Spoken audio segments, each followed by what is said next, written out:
Hey, what's up everyone? So I'm back again with another video, another review. Today we're going to take a look at QKZ VK4.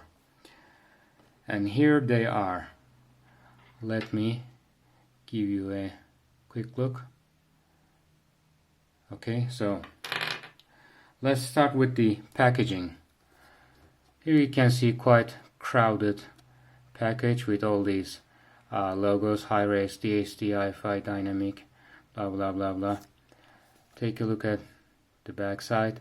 You can see it has a 2-pin connector type, has one single dynamic driver. So let's unbox it. Well, of course I have unboxed it before.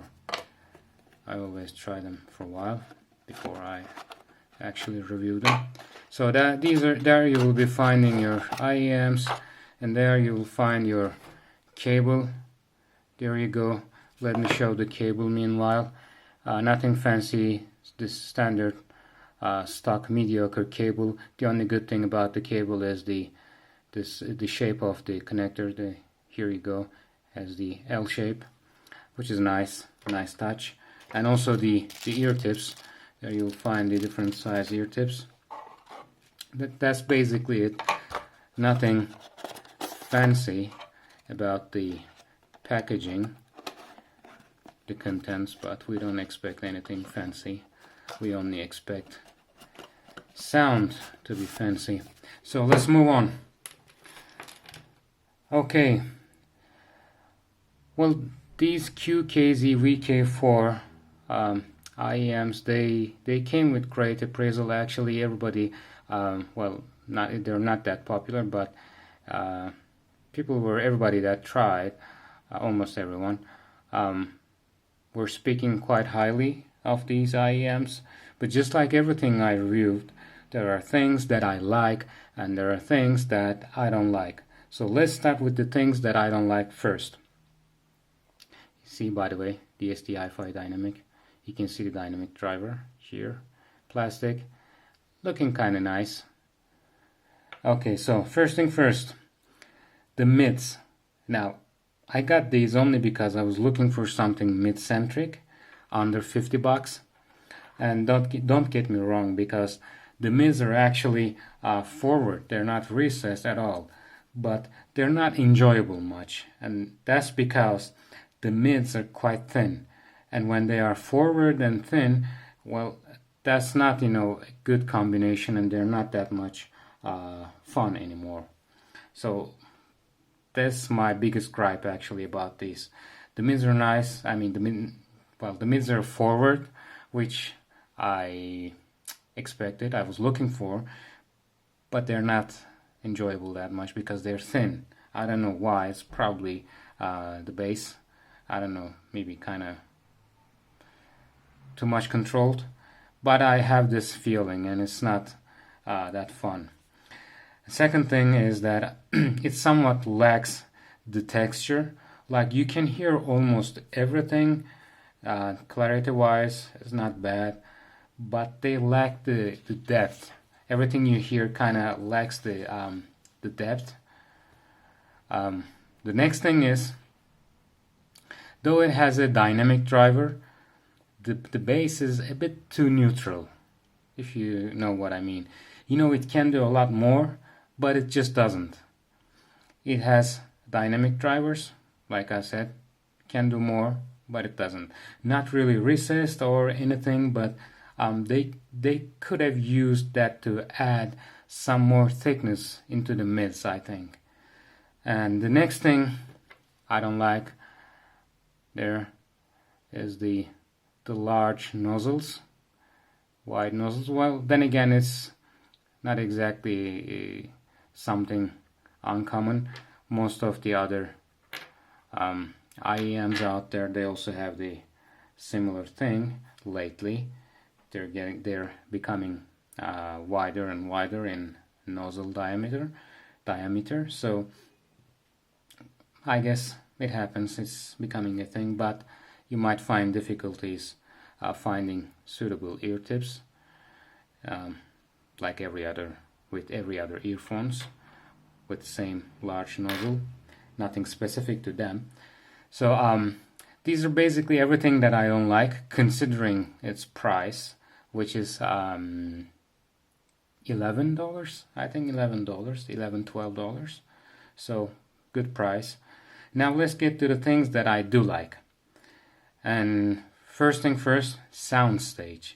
Now this is the single most thing that I really liked about these Iems. Soundstage is wide. It is not tall per se, more like 2D even, but it is quite wide and airy and doesn't feel far or congested at all. So I really actually like the Soundstage. Soundstage is quite good on these Iems, and imaging is still good. Sometimes with the Iems with wide Soundstage, the imaging may not be that accurate, but the imaging is still good on these Iems. Next thing, it feels good for a change to listen to an Iem which is not V-shaped or U-shaped or something just directly flat. This isn't like that, although like I said, I really couldn't enjoy the mids on these Iems. They're still different than almost everything else you can find under $50. So that's something. That's saying something. At least you try something different, and personally, I find it closer to my taste. I think I like mid-centric Iems a little bit more, or at least I long for it, because I haven't listened to any such Iem for, I don't know, quite some time. And the last thing I like about these Iems is the looks. Look, they have nice different color. See, pink. Is it pink or purple? I don't know. And blue, transparent, and without looking too cheap, they don't exactly look like a toy, and has this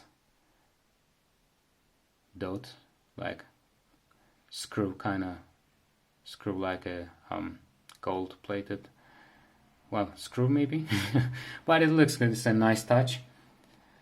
So now about comparing them. Time for comparison. With my favorite, as usual, they're a tad different. Let me get my favorite. As you know, blondes are my favorite for quite some time, since I got them. Couple of months, I guess. Blondes have more bass, punchy, but slow. I don't have to keep repeating that. I think everybody who tried blondes know that they have the kind of boomy bass everywhere, and really slow. So we all know that. VK4s, on the other hand, have more controlled bass, not overwhelming. There you go. They're not overwhelming. They're more controlled. Blondes have, when it comes to the mids, blondes have slightly recessed mids. VK4s, on the other hand, have more forward mids, like I said. Unfortunately, they sound thin. Wish they didn't, but they are. So what are you going to do?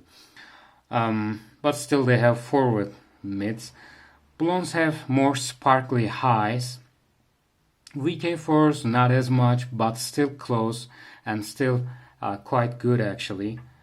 Blondes have average soundstage, I think, with some depth to it. But VK4s, on the other hand, have nice wide soundstage with nice space and maybe little depth, very little depth to it. And build quality goes to blondes, of course. Plastic versus metal housing, that goes to blondes naturally. After all, they're like $11.